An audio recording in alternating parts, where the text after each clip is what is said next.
کیا کیا اعزازات اللہ تعالیٰ نے اس امت کو دیے ہیں حضور صلی اللہ علیہ وسلم کی برکت سے۔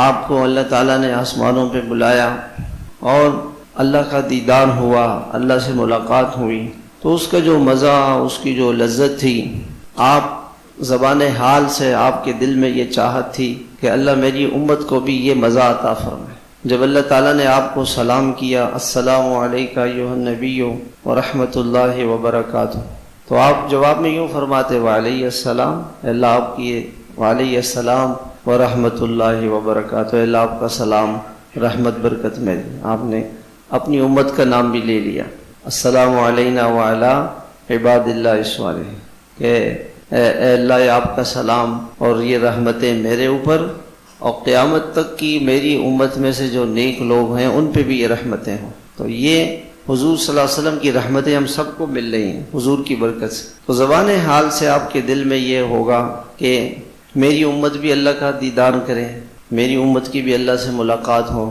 تو اللہ پاک نے فرمایا کہ محبوب نماز لے جاؤ اور جب چاہے آپ کی امت میرا دیدار کر لے۔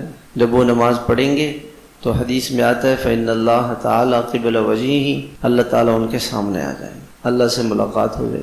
نمازی اللہ سے باتیں کرتا ہے اور نمازی اللہ سے ملاقات کرتا ہے، کتنا بڑا اعزاز ہے، کتنی بڑی عزت کی بات۔ پھر اللہ تعالیٰ نے کو تو اپنے بندوں سے بڑی محبت ہے، اللہ پاک نے فرمایا کہ دن میں 50 مرتبہ میرے در پہ آؤ، 50 مرتبہ۔ دنیا کا کوئی گورنر، کوئی بادشاہ بلائے 50 مرتبہ، تو آدمی کتنی مرتبہ جائے گا بھائی؟ 50 مرتبہ۔ ان سے پوچھو جو جاتے ہیں 100 مرتبہ جائے گا، 50 تو اس نے بلایا، 50 اپنی طرف سے جائے گا کہ ہر مرتبہ جاؤں گا تو کوئی سیٹ مل جائے گی MLA کی، MP کی، کوئی وزیر بن جاؤں گا، کوئی ٹھیکہ مل جائے گا، کسی سڑک کا کوئی کام بن جائے گا میرا۔